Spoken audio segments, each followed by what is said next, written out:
Welcome back everyone. Welcome to civil services study. UP PCS की test series चल रही है। ये है टेस्ट नंबर 815। तो चलिए स्टार्ट करते हैं। डिस्क्रिप्शन बॉक्स में लिंक है, प्लेलिस्ट इस टेस्ट सीरीज़ की बना रखी है और एग्ज़ाम है 24 अक्टूबर को यूपी पीसीएस का। तो क्वेश्चन नंबर 1 है, निम्नलिखित कथनों पर विचार करेंगे। दो स्टेटमेंट है यहाँ पर, बताने के इनमें से कौन सा करेक्ट होगा। प्रथम पंचवर्षीय योजना हैरोल्ड डोमर मॉडल पर आधारित थी और सामुदायिक विकास कार्यक्रम तथा राष्ट्रीय प्रसार सेवा प्रथम पंचवर्षीय योजना की देन है। क्या ये बात सत्य है? क्या ये बात सत्य है? बिल्कुल करेक्ट है दोनों के दोनों स्टेटमेंट। तो भारत के प्रथम प्रधानमंत्री जवाहरलाल नेहरू ने प्रथम पंचवर्षीय योजना को संसद के समक्ष 8 दिसंबर 1951 को रखा था और यह योजना हैरोल्ड डोमर मॉडल या हैरोल्ड डोमर योजना पर आधारित थी। ये पूछ लेते हैं आज भी।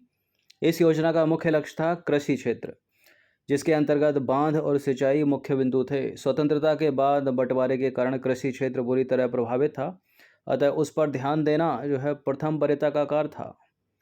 प्रथम पंचवर्षीय योजना वर्ष 1951 से लेकर 1956 तक चली। इस योजना के लिए जो कुल प्रस्तावित राशि थी वो 2069 करोड़ रुपए थी, जिसे 7 व्यापक क्षेत्रों में विभाजित किया गया था। कौन कौन से थे वो 7 व्यापक क्षेत्र? सिंचाई और ऊर्जा, कृषि व सामुदायिक विकास, भूमि का पुनः सुधार करना, यातायात संचार, उद्योग धंधे, सामाजिक सेवाएं और अन्य क्षेत्र व सेवाएं। ठीक है। प्रश्न क्रमांक संख्या 2 है, निम्नलिखित में से असत्य कथन का चयन करना है अपने को। वर्ष 1944 में गांधीवादी योजना को श्रीमन नारायण अग्रवाल ने प्रतिपादित किया। पिछड़े देशों के लिए रोलिंग प्लान का सुझाव गुन्नार मिर्डल द्वारा दिया गया और भारत में 14 बैंकों का राष्ट्रीयकरण जुलाई 1969 में किया गया। ये तीसरा वाला बड़ा इंपॉर्टेंट है, पूछ लेते हैं इसको, कालानुक्रम भी पूछ लेते हैं किसी के साथ रख के। यहाँ पर ये तीनों के तीनों सही हैं। वर्ष 1944 में गांधीवादी योजना को श्रीमन नारायण अग्रवाल ने प्रतिपादित किया और पिछड़े देशों के लिए रोलिंग प्लान का सुझाव वो गुन्नार मिर्डल द्वारा दिया गया और 1969 में जुलाई 1969 में 14 बैंकों का राष्ट्रीयकरण किया गया था। तो सारे के सारे करेक्ट हैं, गलत तो कोई है नहीं, इसलिए अपना उत्तर होगा डी। ठीक है, तो उपरोक्त सभी सत्य हैं ये। क्वेश्चन नंबर 3 पर आ जाइए। 20 सूत्रीय आर्थिक कार्यक्रम सबसे पहले किस वर्ष में प्रारंभ किया गया था? 20 सूत्रीय आर्थिक कार्यक्रम सबसे पहले, इस तरह के सवाल पूछ लिए जाते हैं। ठीक है, यूपी पीसीएस में 1975 में। तो 20 सूत्रीय कार्यक्रम की घोषणा वर्ष 1975 में की गई।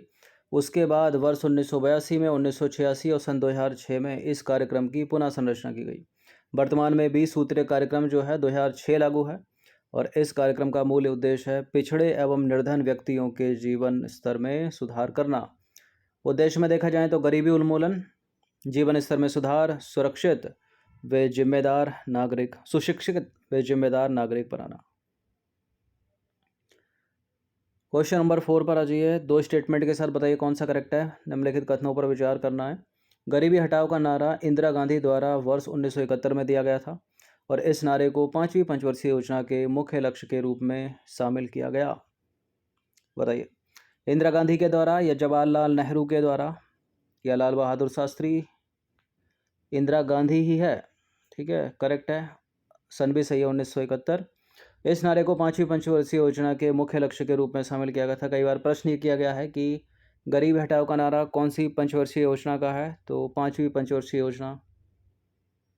तो गरीबी हटाओ का नारा इंदिरा गांधी के द्वारा वर्ष 1971 में दिया गया, 1971, जिसे 5वीं पंचवर्षीय योजना थी 1974 से लेकर 79 के मध्य मुख्य लक्ष्य के रूप में शामिल किया गया।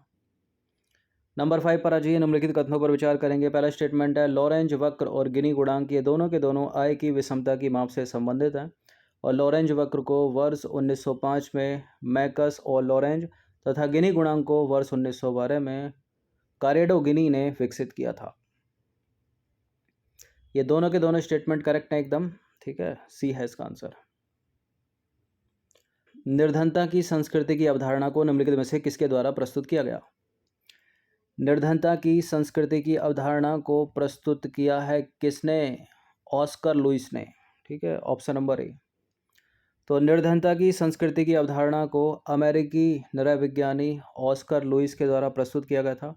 अर्थशास्त्री रैगनर नक्से द्वारा वर्ष 1953 में प्रकाशित अपनी पुस्तक problems of capital formation in under developed countries में निर्धनता के दुष्चक्र की अवधारणा प्रस्तुत की।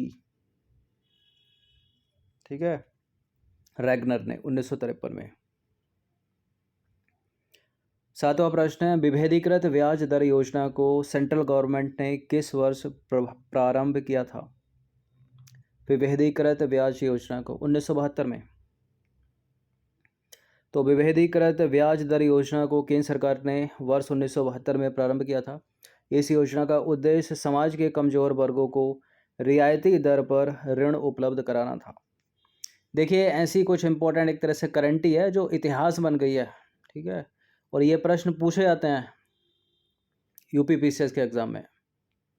क्वेश्चन नंबर 8 पर आ जाइए, मैच करने के लिए पूछ ले गया। तो किसान संपदा योजना की शुरुआत निम्नलिखित में से किस वर्ष की गई थी? किसान संपदा योजना, जिसका नाम परिवर्तित किया गया था, ठीक है, लगभग 30 दिन के भीतर कर दिया गया प्रधानमंत्री किसान संपदा योजना। 2017 की है, मई 2017 की है किसान संपदा योजना। इसका नाम परिवर्तित होकर प्रधानमंत्री किसान संपदा योजना कर दिया गया अगस्त 2017 में। तो भारत में खाद्य प्रसंस्करण उद्योग की अपार संभावनाओं के दोहन हेतु प्रधानमंत्री नरेंद्र मोदी के द्वारा 26 मई 2017 को असम राज्य के धेमाजी जिले से किसान संपदा योजना के शुभारंभ की घोषणा की गई। किसान संपदा योजना में संपदा शब्द जो है कृषि समुद्री प्रसंस्करण एवं कृषि प्रसंस्करण क्लस्टर के विकास हेतु योजना का संक्षिप्त रूप है।